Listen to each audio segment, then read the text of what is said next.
Thank you very much, everyone. Thank you. Thank you.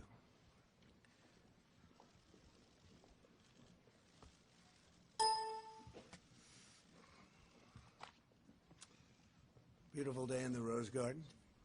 Appreciate everybody being here. Today I'd like to provide an update to the American people on several decisive new actions we're taking in our very vigilant effort to combat and ultimately defeat the coronavirus. We've been working very hard on this. We've made tremendous progress. When you compare what we've done to other areas of the world, it's pretty incredible. A lot of that had to do with the early designation and the closing of the borders. And as you know, Europe was just designated as the hot spot right now, and we closed that border a while ago. So that was lucky, or through talent or through luck, call it whatever you want. But through a very collective action and shared sacrifice, national determination, we will overcome the threat of the virus. I also announced Wednesday night, following the advice of our medical professionals, who are doing a tremendous job, and we appreciate it very much, that we're suspending the entry of foreign nationals who have been to Europe in the last 14 days from entering the United States. Citizens, permanent residents, and our families, any of the families returning from Europe, will be subject to extra screening as well as self-isolation for a period of 14 days. As the World Health Organization confirmed today, many of the things that what we said were 100% correct, including our designation before them of Europe. Like our earlier very aggressive actions with China, this measure will save countless lives. I appreciate a number of the folks behind me, number of the people behind me said that that saved a lot of lives, that early designation. But it is only the beginning of what we're really doing, and now we're in a different phase. We had some very old and obsolete rules that we had to live with. It worked under certain circumstances, but not under mass circumstances. They were there for a long time. They were in place for a long time, and we're breaking them down now. And they're very usable for certain instances, but not for this. To unleash the full power of the federal government in this effort today, I am officially declaring a national emergency. Two very big words. The action I am taking will open up access to up to $50 billion of very important and a large amount of money for states and territories and localities in our shared fight against this disease. In furtherance of the order, I'm urging every state to set up emergency operation centers effective immediately. You're going to be hearing from some of the largest companies and greatest retailers and medical companies in the world. They're standing right behind me and inside of me. I'm also asking every hospital in this country to activate its emergency preparedness plan so that they can meet the needs of Americans everywhere. The hospitals are very engaged. New York and various other places are also very engaged. I just spoke with Governor Cuomo. We had a very good conversation, and we're working very strongly with many states, including New York. The emergency orders I'm issuing today will also confer broad new authority to the Secretary of Health and Human Services. The Secretary of HHS will be able to immediately waive provisions of applicable laws and regulations to give doctors,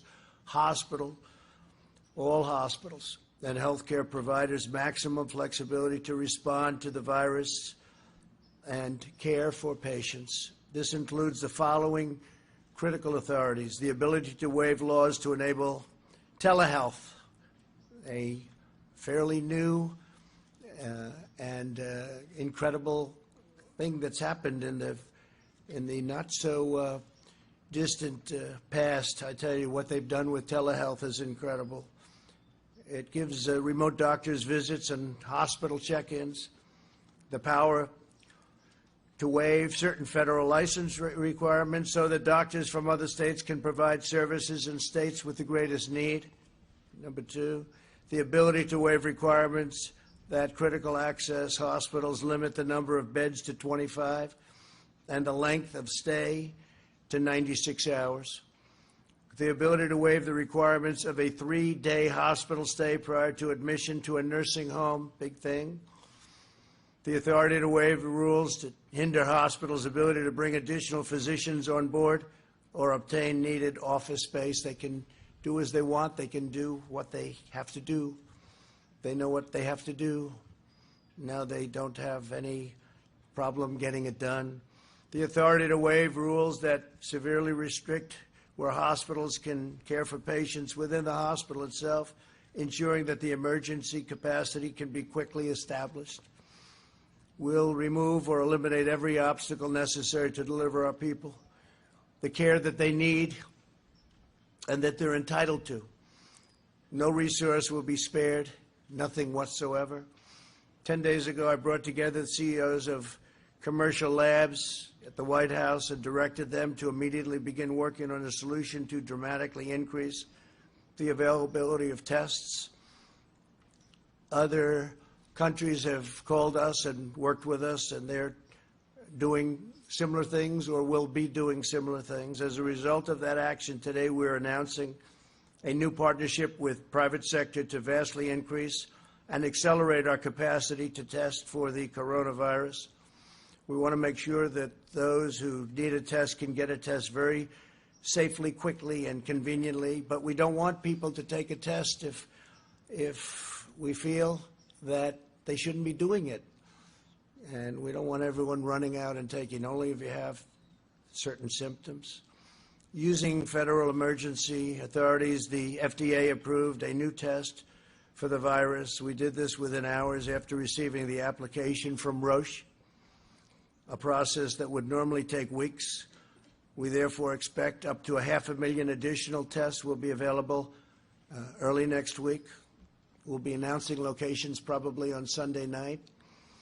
I want to thank Roche, great company, for their incredible work. I'd also like to thank Thermo Fisher. The FDA's goal is to hopefully authorize the application within 24 hours. It'll go very quickly. It's going very quickly, which will bring additionally 1.4 million tests on board next week and 5 million within a month. I doubt we'll need anywhere near that. At the same time, we've been in discussions with pharmacies and retailers to make drive-through tests available in the critical locations identified by public health professionals. The goal is for individuals to be able to drive up and be swabbed without having to leave your car. I want to thank Google. Google is helping to develop a website. It's going to be very quickly done, unlike websites of the past, to determine whether a test is warranted and to facilitate testing at a nearby convenient location. We have many, many locations behind us, by the way. We cover this country and large parts of the world, by the way. We're not going to be talking about the world right now, but we cover very, very strongly our country, stores in virtually every location. Google has 1,700 engineers working on this right now. They've made tremendous progress. Our overriding goal is to stop the spread of the virus and to help all Americans who have been impacted by this. Again, we don't want everybody taking this test. It's totally unnecessary. And this will pass. This will pass through, and we're going to be even stronger for it. We've learned a lot. Tremendous amount has been learned. I want to thank Deborah Birx, and I want to ask her maybe to come up and say a few words as to what's happening. Dr. Birx is a highly respected person I've gotten to know very well over the last 6 days. And what we've done is rebuilt something that was very old-fashioned, somewhat obsolete, certainly obsolete when it comes to the kind of numbers that we're talking about. Dr. Birx, please. Thank you, Deborah. Thank you, Mr. President. It's a pleasure to be here with all of you. I think you know at the beginning of this epidemic, HHS through CDC proactively developed an assay built on the existing flu surveillance system. That surveillance system was then converted to diagnostic system. But last Tuesday, seeing the spread of the virus around the globe, the President realized that our current approach to testing was inadequate to meet the needs of the American public. He asked for an entire overhaul of the testing approach. He immediately called the private sector laboratories to the White House, as noted, and charged them with developing a high-throughput quality platform that could meet the needs of the American public. We are grateful to LabCorp and Quest for taking up the charge immediately after the meeting, and within 72 hours bringing additional testing access, particularly to the outbreak areas of Washington State and California, and now across the country. We are also very grateful to the universities and large hospital systems that took up the charge to develop their own quality tests, made available by new FDA guidance. This has resulted in expanded testing across New York, California, Washington, Colorado, and you see sometimes those drive-through options that have been made available through these high-throughput options. Following the meeting last week, major commercial laboratory equipment and diagnostic companies took immediate action to adopt and develop new testing systems. Last night, the initial company, Roche, received FDA approval, moving from request to development to approval in record time.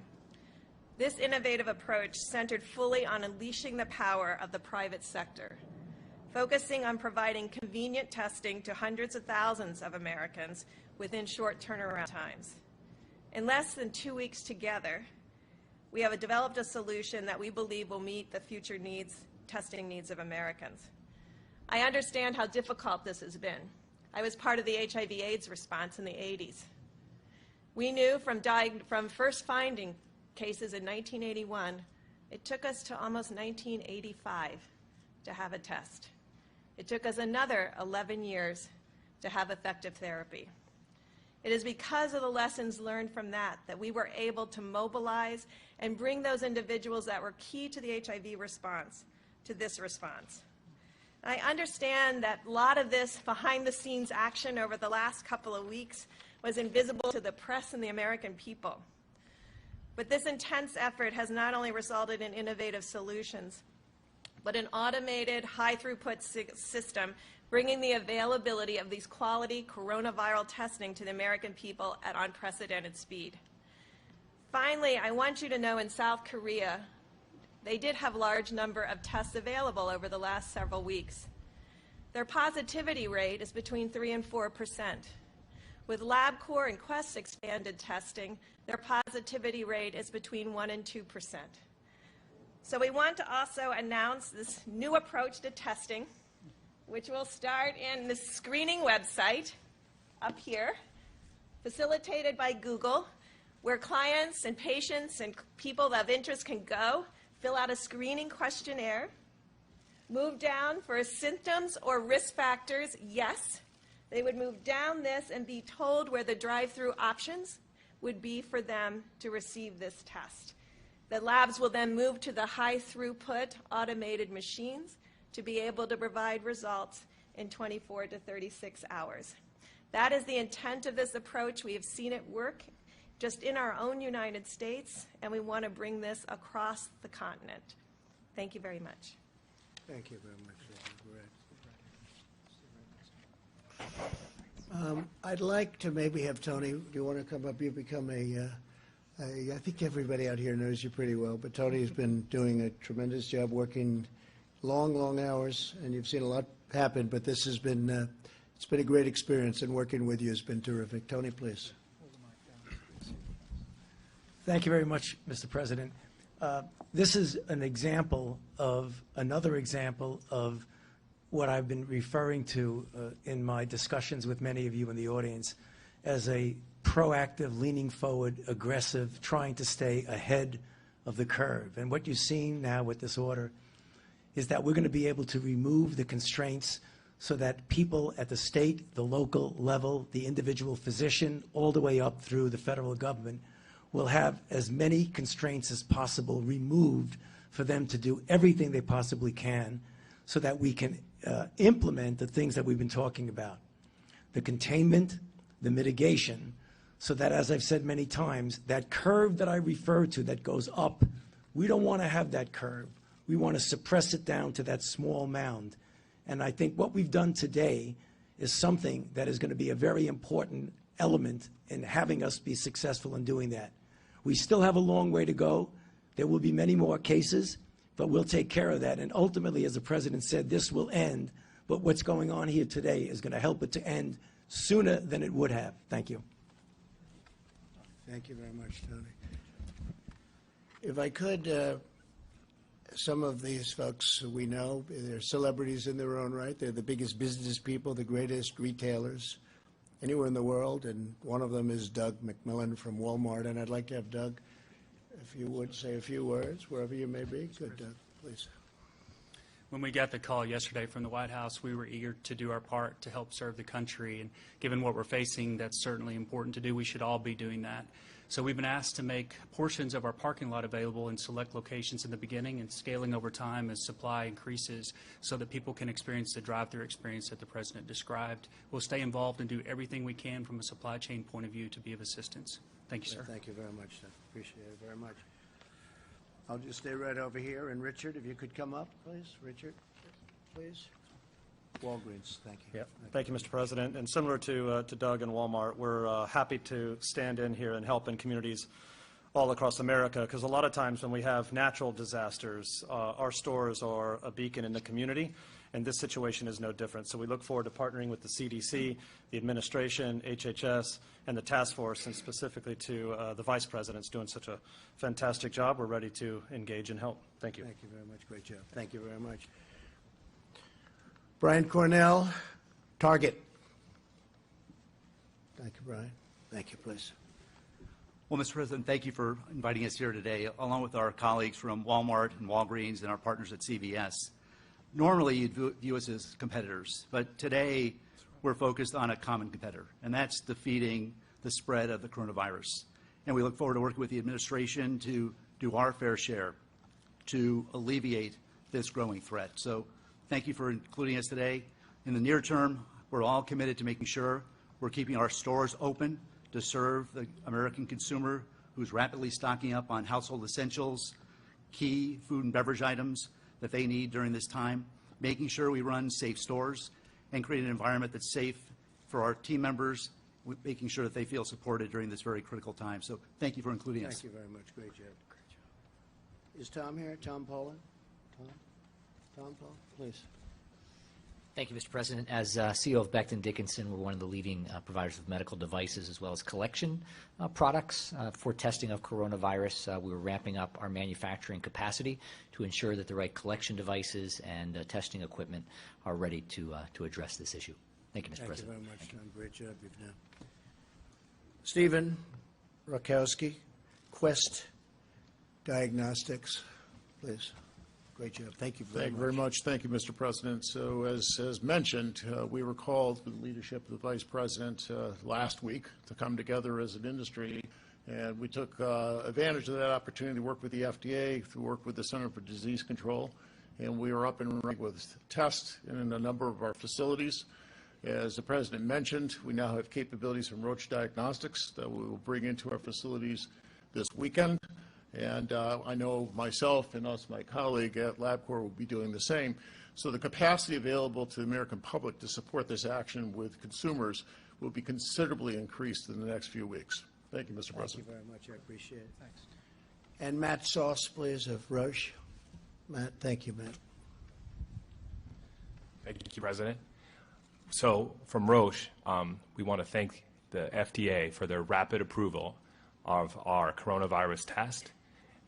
We really appreciate the partnership with the CDC and the FDA to get that to market as fast as possible, because it's critical for us to make that available to help patients in need, and working with laboratories to get it up and going in the near future, which will bring hundreds of thousands of tests available to patients in need in the United States. So thank you. And you can do it. You can do it. Great company. David Pierre of Signify Health, please. Thanks, David. Thank you, Mr. President.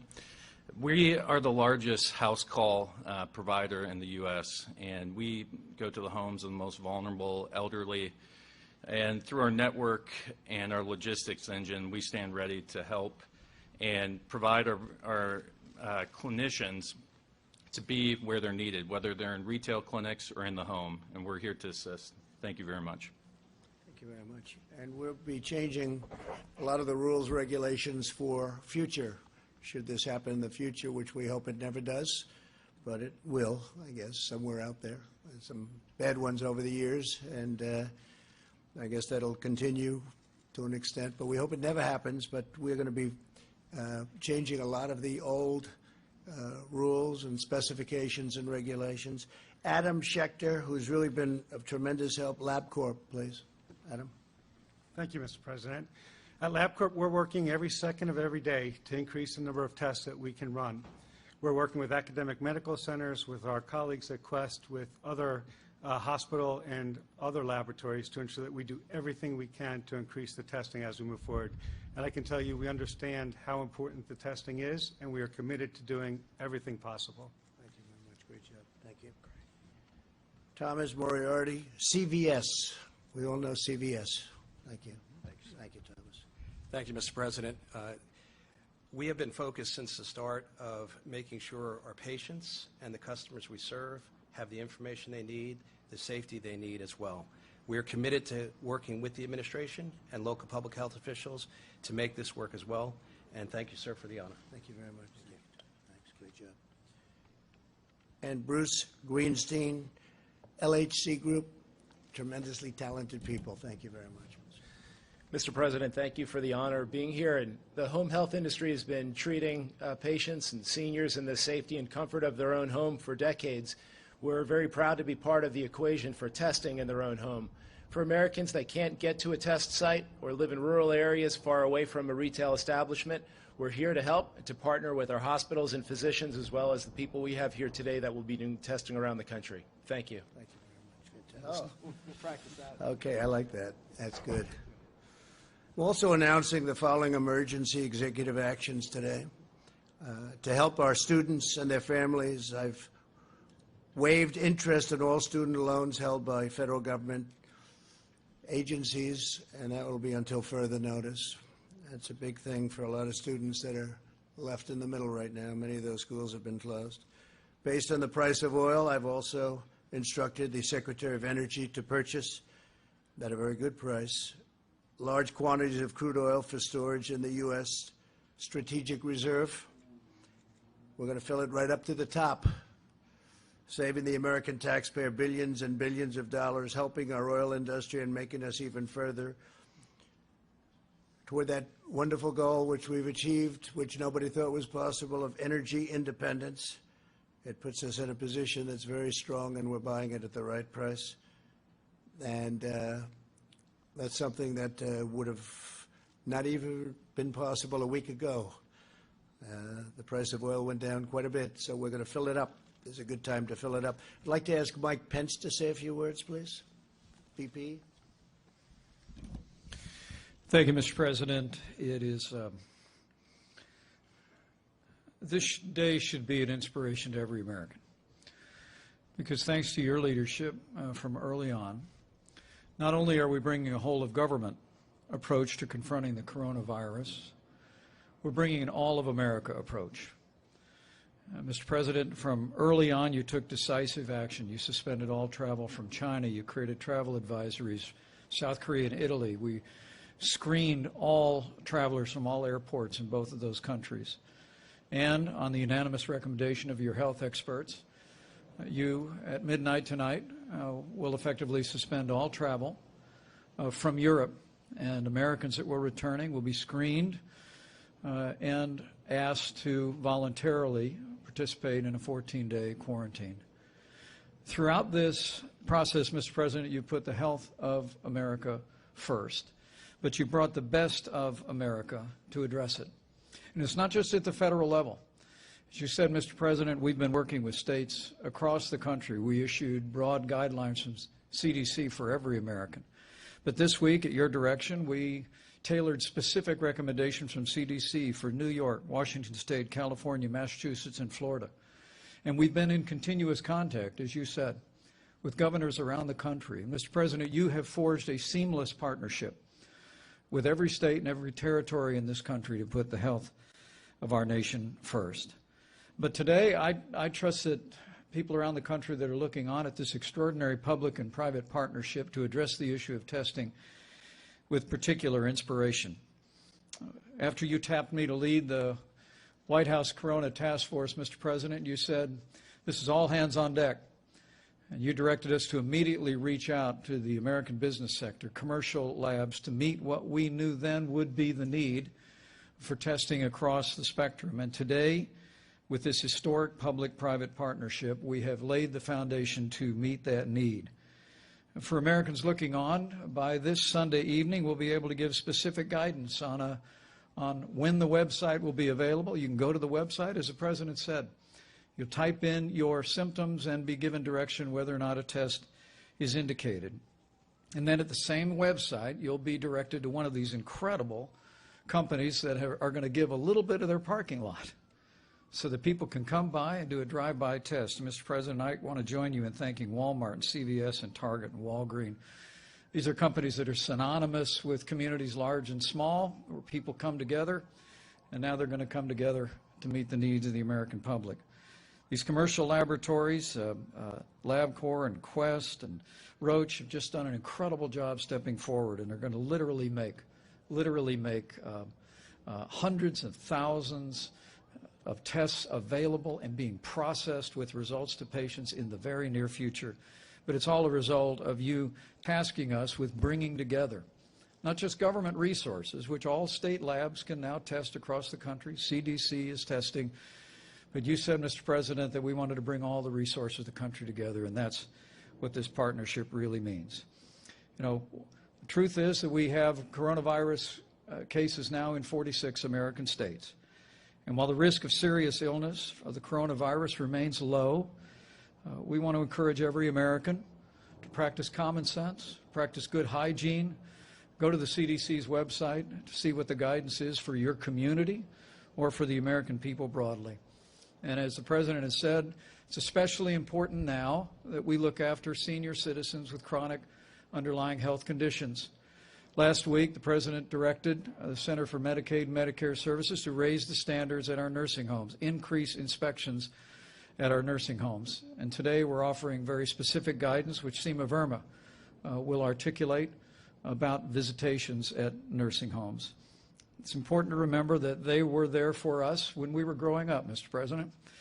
They helped us with our homework. They tucked us in at night. They cheered us on as we pursued educations, cheered us on in our careers, and now it's time for us to be there for them and to recognize that seniors with chronic health conditions are the most vulnerable, and Americans can make a difference. So wash your hands, use common sense, look after the most vulnerable. And, Mr. President, I know I join you in saying that every American should be proud of this incredible public-private partnership that's going to be speeding access of testing to millions of Americans in the weeks ahead. And together, as you've said many times, together we'll get through this. Together we'll put the health of America first. Thank you. Seema, where's Seema? I'd like you to maybe take that a step further, please, on nursing homes. Thanks. Thank you. Well, thank you to the President for the declaration. It allows my agency, CMS, that runs Medicare and Medicaid and has oversight of all of the nation's healthcare facilities, to suspend regulations that could get in the way of treating patients during this time. These temporary national blanket waivers are reserved for the rarest of circumstances, and they represent a massive mobilization of our country's resources to combat this terrible virus. And the flexibilities we are offering will be a godsend to the providers, clinicians, and facilities on the front lines of this fight. And later, CMS is going to be issuing guidance directing nursing homes to temporarily restrict all visitors and non-essential personnel, with a few exceptions such as end-of-life situations. We fully appreciate that this measure represents a severe trial for residents of nursing homes and those who love them, but we are doing what we must to protect our vulnerable elderly. Thank you. As I said in my address to the nation the other night, all Americans have a role to play in defeating this virus. Our most effective weapon right now is to limit the damage to our people and our country and slow the spread of the virus itself. The choice we make, the precautions we put into place are critical to overcoming the virus, reducing its spread, and shortening the duration of the pandemic, which is what it is. The CDC has published guidelines on the coronavirus.gov to enable its coronavirus.gov, and it's very heavily used right now, I will say, to enable every American to respond to this epidemic and to protect themselves, their families, and their communities. While the risks to young and healthy Americans remains very low, we've learned a lot about this over the last 2 weeks. Anyone can be a carrier for the virus and risk transmission to older Americans and those with underlying health conditions and those who are most at risk. They have not done very well. Older Americans who are, especially if they have a health problem, they have not done well. We must take all precautions and be responsible for the actions that we take and that we see other people take. We want to prevent the spread and transmission of the disease. It's incredible what's happening with the sporting world, where so many of the great sports that we've gotten so used to at this time of the year, they're not going to be meeting, and they've done a great service, actually, but that would be another way that it could be, problems could be caused. But this is why I outlined on Wednesday night my administration's the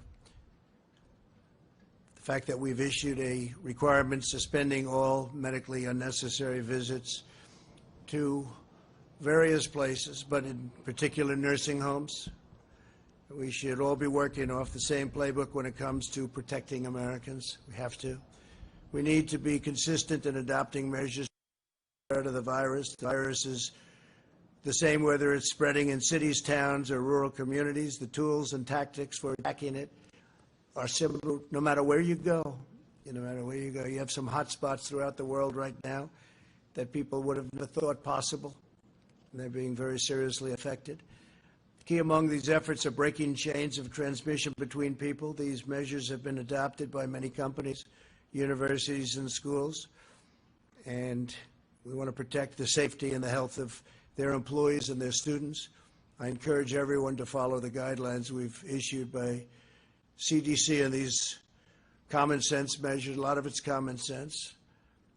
For the areas where the virus is spreading, the CDC is advising communities to postpone large gatherings, postpone assemblies, social functions and sporting events, stagger recess and lunch for schools that aren't canceled, limit in-person meetings, increase scheduled lengths, and cancel work-sponsored travel, among numerous other steps that can be taken. Americans are the strongest and most resilient people on earth, and in the coming weeks, we will all have to make changes and sacrifices, but these short-term sacrifices will produce long-term gain. And again, I've said we're learning a lot for the future, and future problems like this, or worse, could get worse. The next 8 weeks are critical. We can learn, and we will turn a corner on this virus. Some of the doctors say it will wash through, it will flow through, in interesting terms, and very accurate. I think you're going to find in a number of weeks it's going to be a very accurate term. In times of hardship, the true character of America shines through. We live in the company of the greatest heroes and the most inspiring citizens anywhere in the world. We want to take care of our people. We want to draw on the strength of our history, draw on the strength of our people, and we will get through this all together. We will just get through it. So much progress has already been made, and frankly, the numbers, because of steps that have been taken, are at a level that a lot of people are surprised, especially when you compare them with other places with far smaller populations. The spirit and the will of our nation is unbreakable. We will defeat this threat when America's tested America rises to the occasion.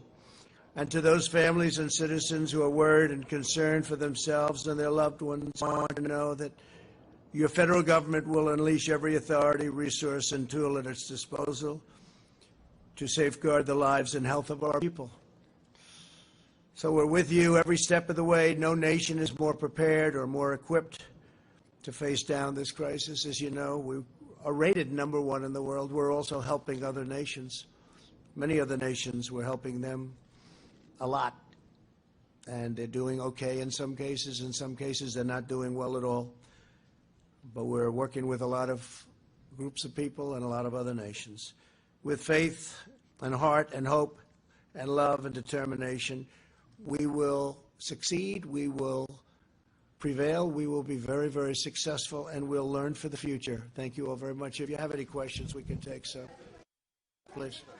And if you'd like to ask some of the folks up here, would be fine, please. Sure. Mr. President, where are you with the House bill? Yesterday we talked to you in the Oval Office.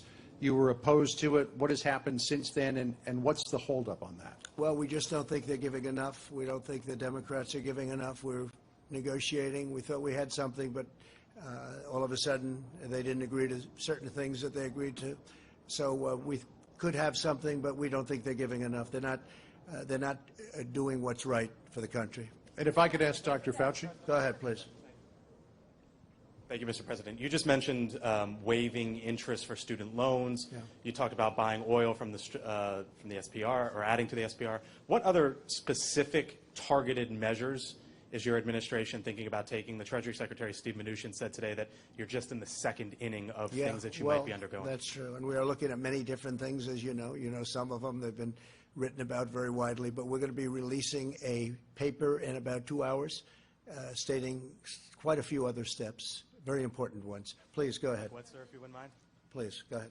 Thank you so much, Mr. President. I want to know if you are in contact with the Brazilian President Bolsonaro after a member of his delegation who was with you Saturday was tested positive. And also, I want to ask another question, if you let me. Senators Lindsey Graham and also Senator Rick Scott are self-isolating. Are you planning to take any kind of precautionary measure to protect you and also your staff who was there with him? We have no symptoms whatsoever. And we had a great meeting with the president of Brazil, Bolsonaro, great guy, very tremendous. He's doing a fantastic job for Brazil. And as you know, he tested negative, meaning nothing wrong this morning, and we got that word too. Because we did have dinner with him. We were sitting next to each other for a long period of time. But are you in contact with him over the coronavirus crisis? We're talking about it country to country, but we did discuss if he had a problem. It was reported that he may have it, and he doesn't, fortunately. So much, Mr. President. Dr. Fauci said earlier this week that the lag in testing was, in fact, a failing. Do you take responsibility for that? And when can you guarantee that every single American who needs a test will be able to have a test? What's the date of that? Yeah, no, I don't take responsibility at all because we were given a set of circumstances and we were given rules, regulations, and specifications from a different time. Wasn't meant for this kind of an event with the kind of numbers that we're talking about. And what we've done is redesigned it very quickly with the help of the people behind me, and we're now in very, very strong shape. I think we'll be announcing, as I said, Sunday night, and this will start very quickly, and we'll have the ability to do in the millions over a very, very quick period of time. So no, and what we have done, and we are going to be leaving a very indelible print for the future in case something like this happens again. But it was and that's not the fault of anybody, and frankly, the old system worked very well for smaller numbers, much smaller numbers, but not for these kind of numbers.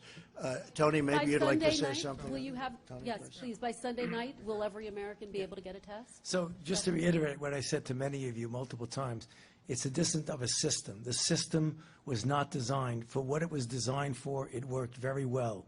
The CDC designed a good system. If you want to get the kind of blanket testing and availability that anybody can get it, or you could even do surveillance to find out what the penetrance is, you have to embrace the private sector. And this is exactly what you're seeing, because you can't do it without it. So when I said that, I meant the system was not designed for what we need. Now, looking forward, the system will take care of it. Mr. President, And with respect, interestingly, if you go back, please, if you go back to the swine flu, it was nothing like this. They didn't do testing like this, and actually they had lost approximately 14,000 people, and they didn't do the testing. They started thinking about testing when it was far too late. What we've done, and one of the reasons I think people are respecting what we've done it very early. We've gotten it very early, and we've also kept a lot of people out. Mr. President, yes, the please, last go ahead. administration Please. said that they had tested 1 million people at this point. You've been Well, ask them president how for they did with 3 the swine years. flu. It was a disaster. But with respect, you've been Next, president please. for 3 years, Next, and please. Wuhan was suffering. They had a very big failure with swine flu, a very big failure. President, I want to ask you about the European travel ban that goes into effect at midnight tonight and the exemption that you've offered to the UK. There are 17 countries that are in the so-called Schengen zone that have fewer coronavirus cases than the UK, and just in the past 24 hours, the UK has added 208 coronavirus cases to their total. Why do they, Mr. President, deserve an exemption, and would you consider adding them to this travel ban list? Well, that was recommended to me by a group of professionals, and we are looking at it based on the new numbers that are coming out, and we may have to include them in the list of countries that we will, you could say, ban or whatever it is during this period of time.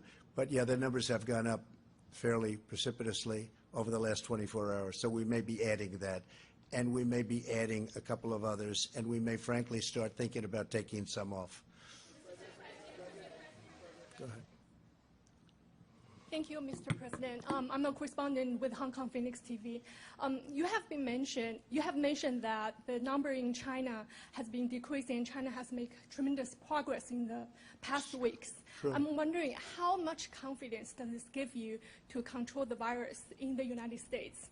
And do you see the data China has been sharing with the United States has been helpful? I think it has been helpful. We've been working very much with China. I've spoken, as you know, with President Xi. They went through hell, and their numbers are starting to look very good. They're really looking very good. We're very happy about that.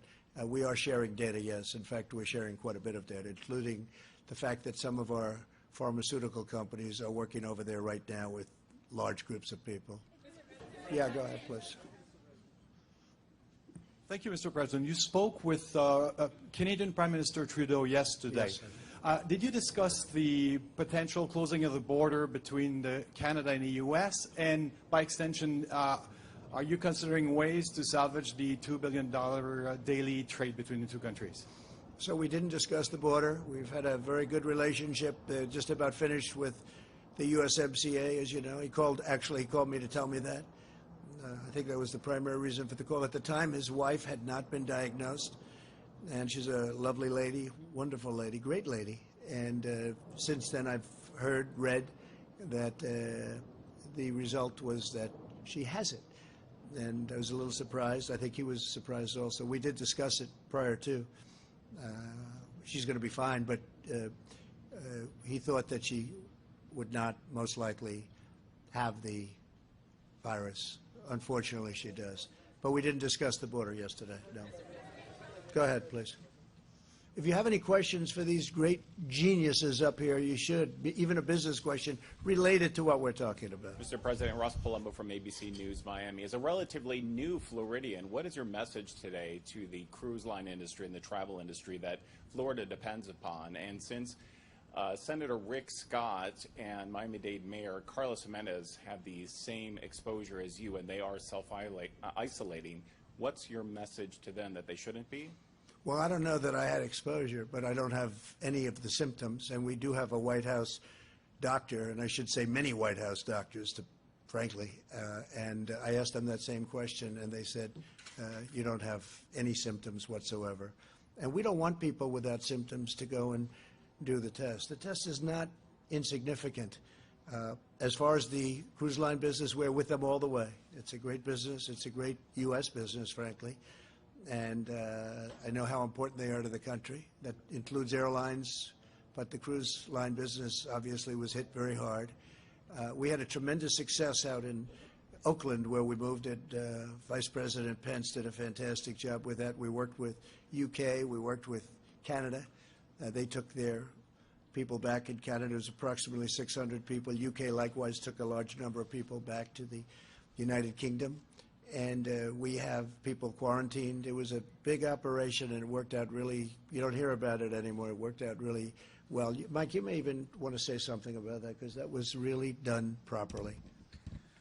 Well, thank you, Mr. President. And that program with the Grand Princess, the ship, is continuing to be administered in the highest standards, orderly way, as the President directed. And Americans that needed treatment have received them. I spoke to the governor of Iowa today, and some of those who now have been cleared are able, in proper supervision, to be returning to Iowa. They're making arrangements for them to do that. Others in Texas, others in Georgia. Again, it's another example of the extraordinary cooperation. Governor Abbott, Governor Gavin Newsom, Governor Brian Kemp of Georgia. But to add to that, the President directed me last Saturday to travel down to Miami. We met with all the leaders of the cruise line industry. Several cruise lines have announced a 60-day pause in operations. Our Department of Homeland Security has praised them for doing that because of the unique health challenges, particularly presented to seniors with underlying conditions. We have a proposal from the cruise line industry, but they're currently considering what other steps that they might take, perhaps even similar to what those other lines have taken. We're anticipating some response on that in the next 24 hours. But as the President said, the American people cherish our cruise line industry, men and women who work on the ships, men and women who work on the shore, all the economies that are so benefited by a vibrant cruise line industry. And what the President's directed us to do is whether there is a pause in the moment, as some cruise lines are doing, and as we all continue to discuss, we want to work with the cruise line industry to ensure that when we come through this, that cruise lines and the medical services that are available and for the passengers and all of the crew, that cruise lines are safer than ever before and can prosper for many years to come. Go ahead, please. This question is for Drs. Fauci and Birx. Dr. Fauci, based on what you currently know, what is the trajectory for when this outbreak will peak? How long will the American people have to remain on this emergency footing? And for Dr. Birx, as the administration tries to get its arms around this test kit shortage issue, the next glaring need could be respirators and related hospital equipment. So what is the administration doing right now to ramp up production of respirators and that kind of equipment should this outbreak persist? So when you have an outbreak like this, particularly if you're trying to interfere with it, it's really impossible to predict the time element of when it's going to peak and when it's naturally going to go down. So if you look at the situation where countries really did not get to the point of trying to contain and mitigate very well, you see a peak over several weeks and then down again over other several weeks. What we're trying to do with the efforts that we're doing is to blunt that peak. And I mentioned it many times, and I think it's important and appropriate for me to mention it again because it answers your question. When you talk about preventing infections from without in, which is the kind of travel restrictions we're talking about, then how do you handle what you already have in your country? You continue some sort of containment, but you also do mitigation. And you try to proportion it to the areas where there are the most infections. The success of that and how much you make this turn into this is going to give you the amount of time. If we're successful, it'll be less. If we're not successful, it's going to be more. But these kind of things generally run out in a few months. Hopefully, we'll make it several weeks, 8, 9, whatever weeks. But I can't give you a number because it depends on how successful we are. Great, thank you. It's a great question, and Dr. Fauci and I have worked together a very long time and continue. It's a privilege to work with him every day. So I think you can learn and I appreciate there were some graphics done by some of the reporting over the last several days. If you align the data from China with the data with South Korea, you can start to see almost a complete overlay of that data. And so that's what we're tracking very closely, as well as Italy. but you have an excellent question. I just want to make one note. In South Korea, I want to repeat, only 4% of the tests were positive. That means 96% of the people had a different respiratory disease, because we're in the middle of flu season, cold season, and all of the other respiratory diseases that we get every day. In LabCorp and Quest's early data, they're running about 1% to 2% positive. That means that we have a lot more other respiratory disease out there besides the coronavirus, and that's why the screening is critical. But even with the screening, we're going to run what we think are very low rates. Needless to say, though, we're taking it extraordinarily seriously to plan for what could come. Not what Dr. Fauci talked about, blunting the curve. That makes it much less high need at that peak of the curve that we're all planning for. So we're in full inventory of all of our assets by the President unlocking and this emergency order and the Secretary of HHS's ability. It unlocks all of those stockpiles, those needs, what the VA has, what the DOD has, what the National Guard has, and what every hospital has. And the hospital emergency preparedness plan allows them to defer elective issues to keep those hospital beds open for those who might need it. So we're in full planning mode for each of those things. And I might add that we are in the process, and in some cases have already done it, ordered a large number of respirators just in case. We hope we don't need them, but we've ordered a large number. Yeah, go ahead, please. Thank you very much, Mr. President. In your speech to the nation, you mentioned the situation in China and South Korea have improved, and you're thinking about remove the restrictions, also the warning in place right now. When can we expect that announcement, and how do you see the overall progress that Asian countries made? Well, some are making progress, some are not, as you know, but some are making progress, and as they make progress, as they get down to the number that we all think is right, that they know is right, we know is right, we'll be opening it up. And some are really moving along rapidly. We hope to be able to open things up as quickly as possible. Go ahead, please. Go ahead. President, I'd like to ask Secretary Azar and Dr. Fauci just how Dr. Fauci, okay? Right, better, right. better. Not 100%, but 90%. Right. Go ahead. This affects the elderly primarily, and in that sense, it's an unusual disease. Is any specific research being done as to why it affects our senior citizens more than others? So I don't mean to diminish your question, but we already know why it would affect senior citizens more. Because when you talk about anything that requires a robust immune system, as you get older, your immune system is not as potent as it is when you were young.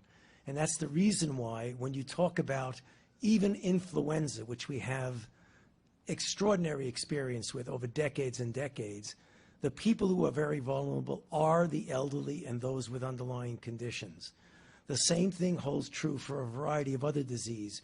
Why cancer is more prevalent in mostly in older individuals, because the immune system that screens for it is less robust. So it really is something that is kind of well known over a lot of studies. Okay. OAN, please. OAN.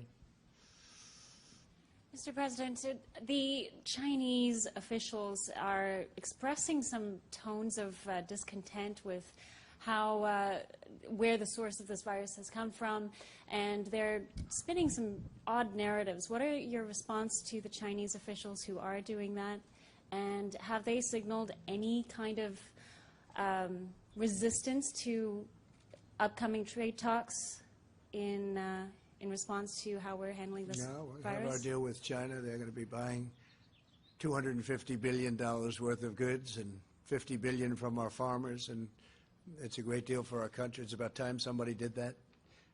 And frankly, phase 2 will start negotiating. I did read one article, but I don't think that article was representative, certainly not in my conversations with President Xi. And they know where it came from. We all know where it came from.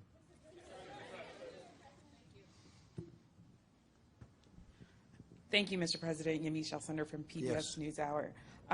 my first question is, you said that you don't take responsibility, but you did disband the White House Pandemic Office, and the officials that were working in that office left this administration abruptly. So what responsibility do you take to that? And the officials that worked in that office said that the White House lost valuable time because that office wasn't disbanded.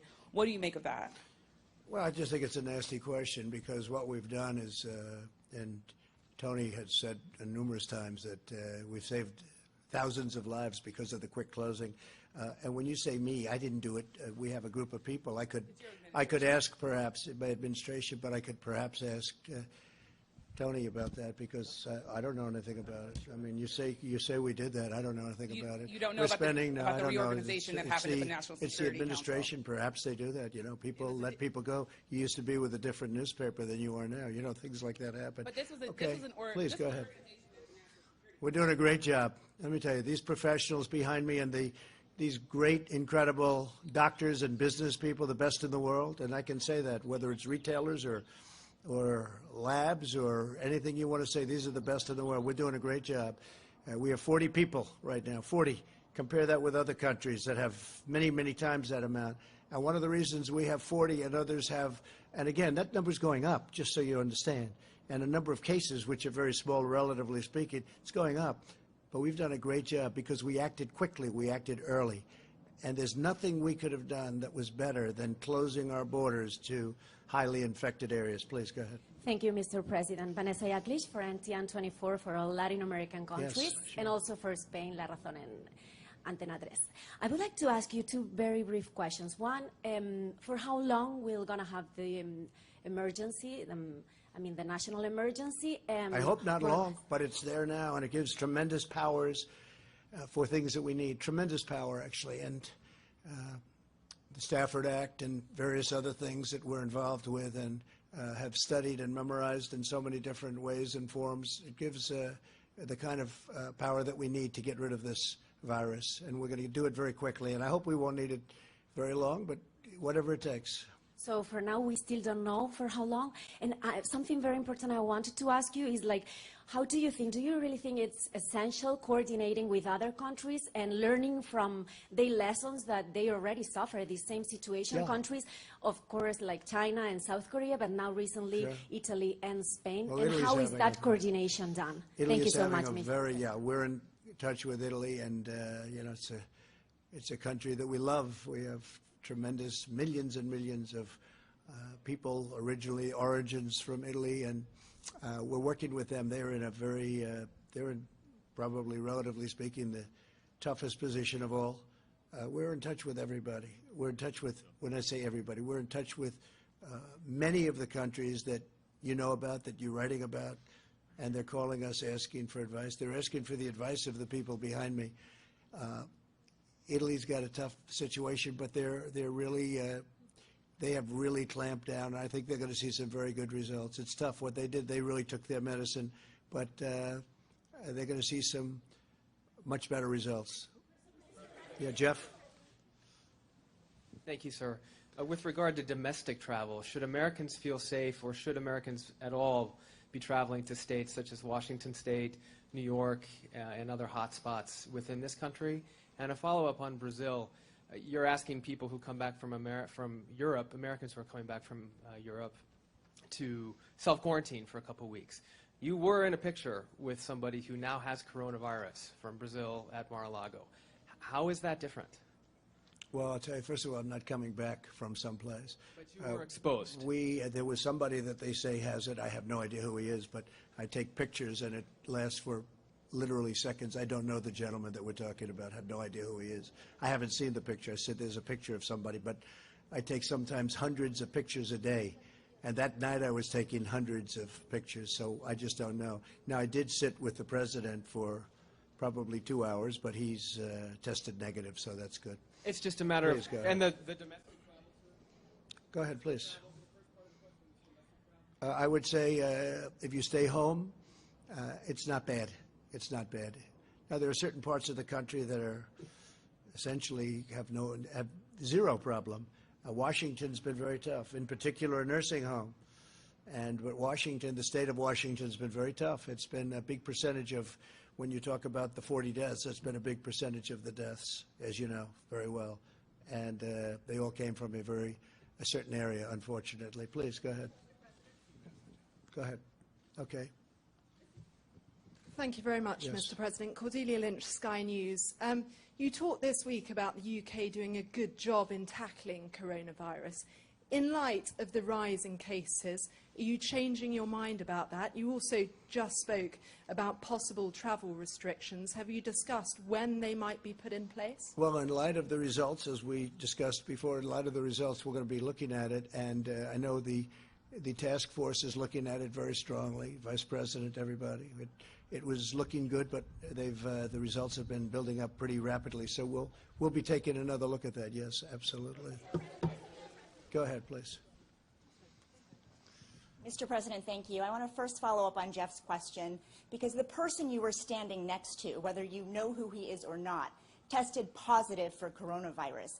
Dr. Fauci said this morning, if you stand next to somebody who tested positive, you should self-isolate and get a test. You say your White House doctor is telling you something different. Who should Americans listen to? And my second question I think they is, have to listen to their doctors.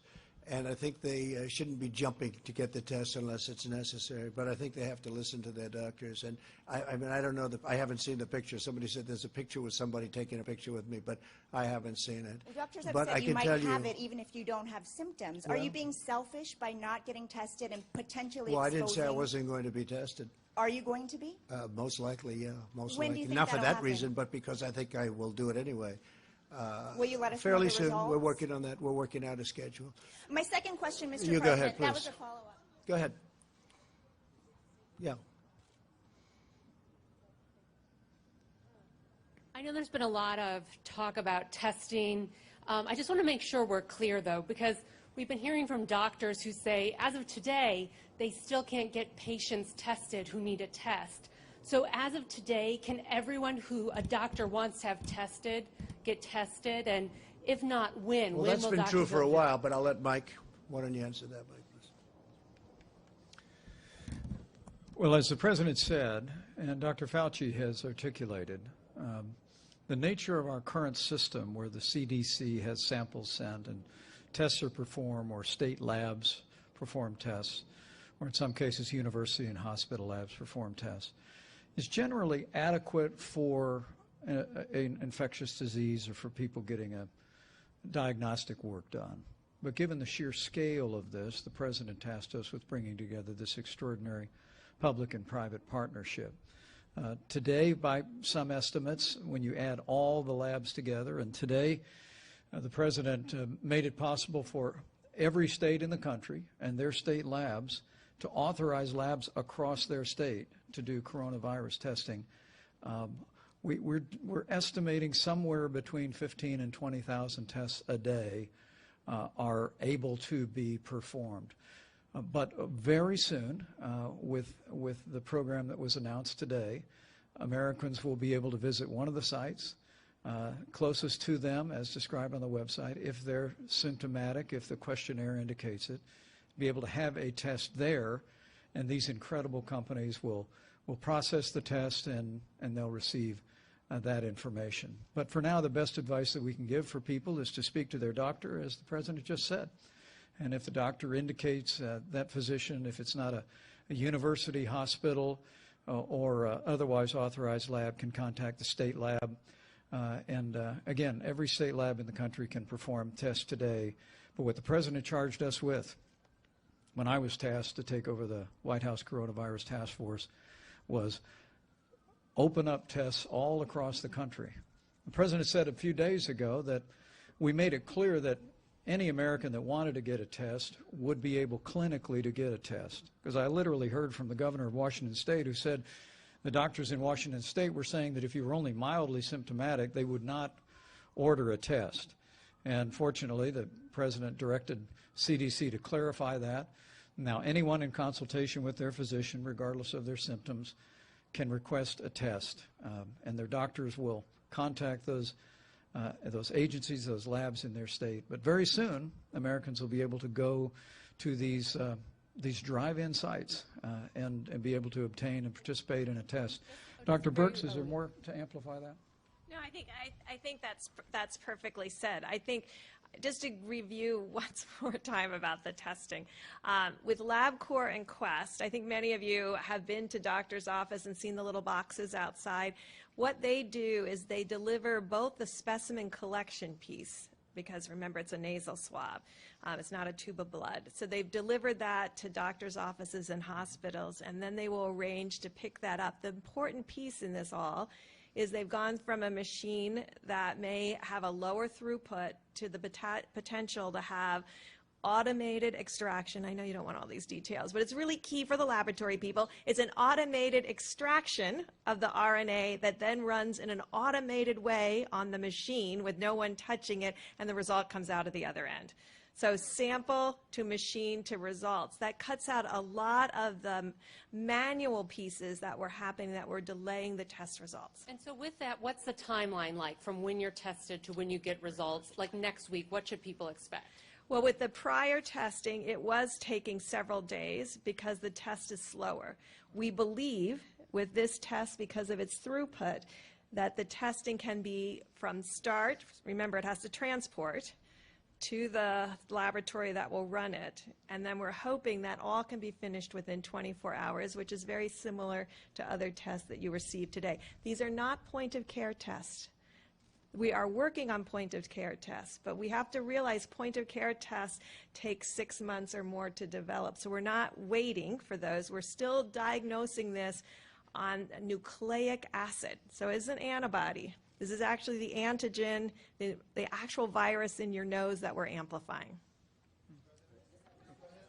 I think you have to remember, though, we're working very closely with states, and so you have a smaller form and more targeted form of government going in and doing it, like in New York, where the relationship is very good, like Gavin Newsom, where he made some very complimentary, that's California, he made some really complimentary comments the other day about how we're working together. We worked on the ship together, but we worked on a lot of other things together having to do with this. And we're really, the relationship that we have, I can't think of a bad relationship.